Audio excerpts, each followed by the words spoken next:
تو آپ صلی اللہ علیہ وسلم کی زندگی میں ایسے کئی مقام آئے، سخت مقام آتے رہے۔ جنگ احزاب بھی ایسا ہی ایک موقع تھا۔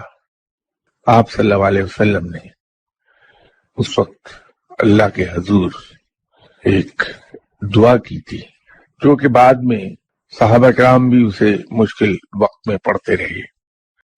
جنگ احزاب پر مانگی گئی دعا وہ تھی، اس سے پہلے 3 بار درود شریف پڑھ لیجیے۔ الہی میں تیرے حضور امن کی درخواست کرتا ہوں، تیرے پاک نور اور تیرے جلال کی برکتوں کے صدقے ہر آفت، ہر رنج اور جنوں اور انسانوں کی بلاؤں سے امن چاہتا ہوں۔ جو کچھ تیری طرف سے مجھے پہنچے اس پر راضی ہوں۔ میری پناہ تو ہی ہے، میں تجھ سے پناہ مانگتا ہوں۔ میری امن کی جگہ تو ہی ہے۔ سب زبردستوں کی گردنیں تیری بارگاہ میں خم ہیں، اب وہ تیرے سامنے ذلیل و خوار ہیں۔ اپنی مخلوق کی حفاظت اور ان کی نگہبانی کی کنجیاں تیری ہی خزانے میں ہیں۔ میں تیری ذات کے جلال کے صدقے تجھ سے ہی امن چاہتا ہوں، اور تیرے حضور رسوا ہونے سے محفوظ رہنے کی درخواست کرتا ہوں۔ یا اللہ، میری پردہ پوشی فرما، میں تیری یاد سے غافل نہ رہوں اور تیرا شکر ادا کرتا رہوں۔ ہر وقت میں تیری پناہ میں رہنے کی تجھ سے درخواست کرتا ہوں۔